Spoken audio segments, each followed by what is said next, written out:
Today I'm going to unbox this R-5502-W in-wall speaker from Klipsch. Here is the box that it came in. I bought these on Amazon as part of a set. I got 3 in this one, so that I'm used for my front, left, and center. I'm also going to use them on my rear surrounds. So I'll do a separate unboxing of this that are going to be my Dolby Atmos height channels. So get a box cutter, a AA battery or AAA battery, and a little speaker wire. And I'm going to show you how to test the speakers when you get them opened up. So use a nice sharp box cutter, be careful. And as you pull up and run across the middle, this is a good habit for any kind of opening.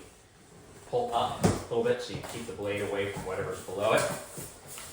Then you've got the white speaker grill cover here. And cut the ends. Do this first, and then you can lift and pull away as you run the box cutter down the middle.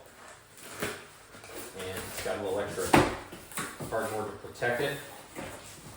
So you got the white speaker grill. This magnetically connects around the edge of the speaker. And you put it up against the wall, and luckily my color matches, so I don't have to paint this.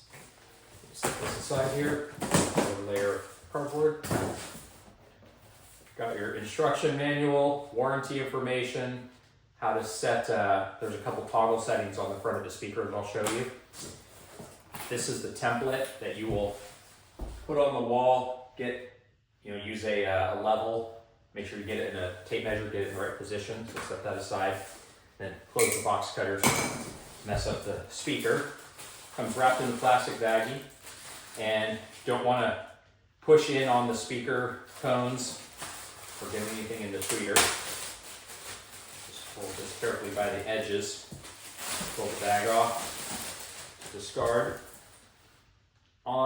You can flip it this way or that way, but if you're going to orient it this way, I recommend having these little toggle switches down at the bottom. I'm going to leave them in the default settings right now, which is, there's a treble -3 and a bass -3 setting, but for now I'm just going to leave it at 0. And on the back, these are your connections for the plus and minus. You just push down, and then you'll run your speaker wire into them. And you've got 6 connections around the edge here. But you sink this into the wall, and you tighten this up. These return and grab the edge of the speaker to hold it into the wall flat, and cinch it down. So I'm just take this. Polarity doesn't matter. Just take a regular speaker wire.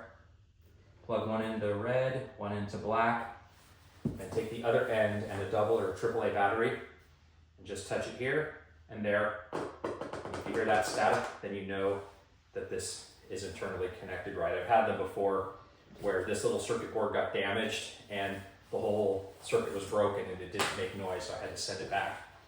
So just looking it over, make sure everything looks good. I will put it back in the box and move on to the in-ceiling ones that I'm going to use. I'm going to use these as in-walls. I'm going to go ahead and put this back, keep the template with it. And I'm going to have a full video on how to install an entire system, but this is the unboxing of the 5502.